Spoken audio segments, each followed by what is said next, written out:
Você já reparou que tem empresa que parece que tem um algo a mais? Aquelas que a gente compra uma vez, volta a comprar, recomenda e até defende de graça se precisar. E você vai concordar comigo. Isso acontece não é por causa do produto ou do preço, mas sim por causa do sentimento de que elas realmente entendem a gente em qualquer interação, em qualquer jornada que você passa com essa marca. Quando você pensa em marcas como Nubank, Amazon, Apple, todas elas criaram uma relação de confiança com os seus clientes. E isso não aconteceu por acaso, existe estratégia por trás. E o que essas empresas têm em comum é uma cultura centrada no cliente. E cultura, assim, não é um privilégio somente de grandes empresas. Na verdade, isso depende muito das decisões que você toma com relação à gestão, aos princípios, rituais, símbolos, tudo o que o seu colaborador passa dentro da sua empresa. E é sobre isso que a gente vai falar hoje. O que é cultura centrada no cliente?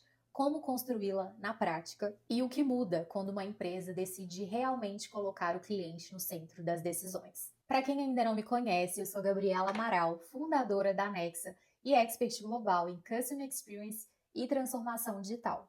Eu já tive experiências globais em empresas como a Bembev e também passei por empresas como a Ambev e a TOTS. Nessas empresas, atuei em funções que tinham justamente o objetivo de construir uma cultura mais centrada nos clientes. Então, tudo que eu vou compartilhar com você aqui vem da minha vivência prática. Ao longo dos anos, eu entendi que o que diferencia aquelas empresas que se dizem centradas no cliente daquelas que realmente são está na sua cultura. E hoje eu quero te mostrar que cultura centrada no cliente não é só um discurso bonito. É algo que precisa estar na cultura da empresa, a qual é composta pelos princípios, pelos comportamentos que os colaboradores têm no dia a dia, está presente nas comunicações, nos principais rituais da empresa, nas metas, nos processos internos, nas métricas, não só de experiência do cliente, mas também nas operacionais, na forma como o engajamento do colaborador é medido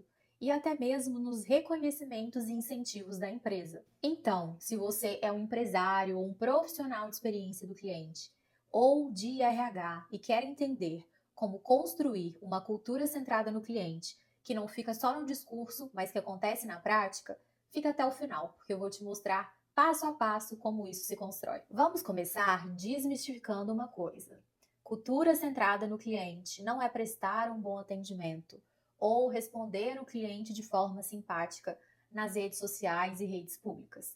Isso é o mínimo. Tratar bem o cliente é o mínimo. Cultura centrada no cliente envolve um negócio como um todo. É quando todas as decisões da empresa, de produto, de inovação, de operações, de preço, de tecnologia, são guiadas por uma pergunta simples: isso melhora ou piora a vida do nosso cliente? Quando essa mentalidade está enraizada, tudo muda. A Amazon é um excelente exemplo disso.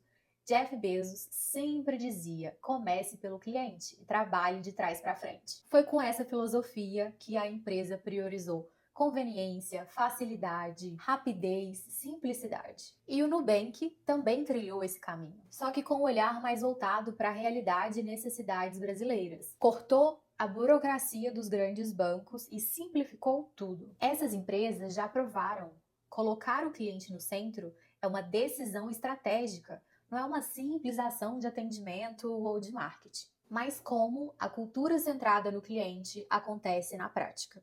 O primeiro passo é você entender quais comportamentos faltam dentro da sua empresa. E isso começa com escuta ativa. Por exemplo, se o cliente diz que o atendimento é demorado, que o reembolso é burocrático, que tudo é complicado, isso é um sinal de que falta agilidade na sua empresa. Portanto, para esses problemas não acontecerem, a agilidade precisa se tornar um princípio da sua cultura. E esses princípios não são frases bonitas coladas na parede. Na verdade, são comportamentos que são esperados dos colaboradores na prática no dia a dia. Depois que todos os princípios da cultura são definidos, vem o momento de treinar a equipe, para a gente garantir que todos os colaboradores entendam esses princípios e passem a colocá-los em prática. Mas não para por aí. Treinamentos realizados para todas as áreas e níveis hierárquicos de forma personalizada é hora de criar programa de embaixadores, fazer rituais de reconhecimento e revisar avaliações de performance e pesquisas de engajamento com base nesses princípios definidos. É muito difícil você sustentar uma cultura quando ela não está conectada com as suas métricas, com os seus incentivos e formas de medir a performance do seu colaborador dentro da sua empresa. Um outro passo importante, que inclusive pode ser um grande desafio, é você garantir que todas as áreas da empresa joguem do mesmo lado e quebrar silos organizacionais. O cliente, ele compra um produto ou um serviço da empresa. Ele não compra de uma área. Então, não adianta o marketing prometer o que o produto não entrega. Ou o atendimento resolver os problemas com empatia e a operação continuar repetindo os mesmos erros. Algumas áreas acham que se ela está fazendo o papel dela bem feito, isso basta. Porém, para o cliente, isso não é suficiente, porque o cliente ele tem uma visão da empresa como um todo e não somente de uma área. Então, por exemplo, se em uma área de back-office, onde o problema do cliente para ele ser resolvido passa por várias equipes. Se cada equipe cumpre o seu prazo para resolver o problema, não necessariamente está tudo bem, está tudo ok. Por quê?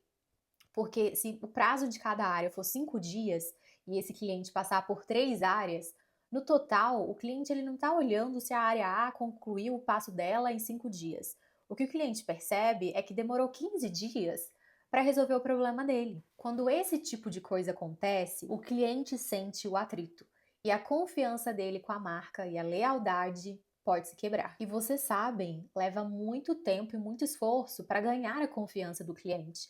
Então a gente não pode perder ela assim. Uma empresa que é centrada no cliente, ela precisa desenvolver o princípio da colaboração e quebrar os silos organizacionais. A área de Customer Experience, Customer Success, produto, tecnologia, atendimento, operações, todas essas áreas precisam se enxergar como parte do mesmo sistema, como engrenagens de um mesmo motor. Quando as áreas da empresa se conectam e não ficam jogando o problema de uma área para outra, existe ali um sentimento de dono e urgência para resolver as dores do cliente, em vez de olhar as suas entregas de forma isolada, daí sim a cultura centrada no cliente passa a acontecer no dia a dia e na prática. E lembre-se, manter a confiança do cliente é um verdadeiro diferencial competitivo. Aqui vai uma provocação para você.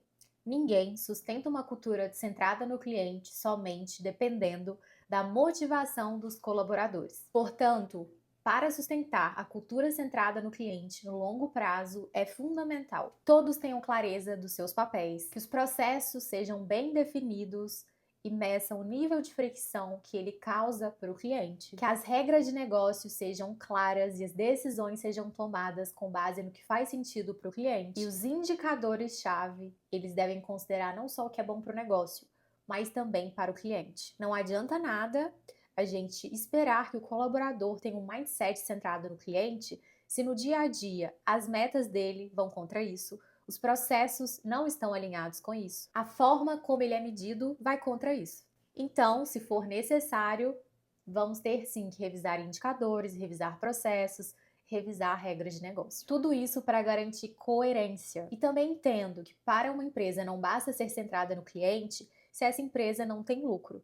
Então é sim importante você cruzar indicadores de experiência como NPS com indicadores financeiros da empresa. Porque se seu NPS está alto, mas o cliente não recompra, você está tendo satisfação sem valor nenhum. Ou, se o lucro está altíssimo, mas os clientes estão insatisfeitos, você está tendo um crescimento insustentável. E aqui vai mais uma provocação para você.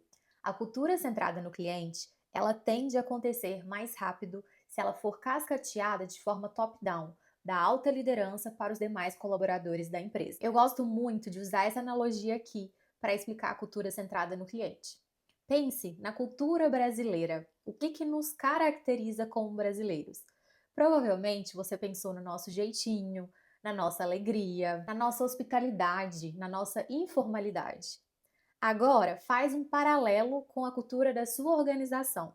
Quais são os comportamentos, rituais, símbolos que existem na sua empresa que caracterizam a sua cultura? Dentre esses princípios, tem algo representando o cliente? E os líderes?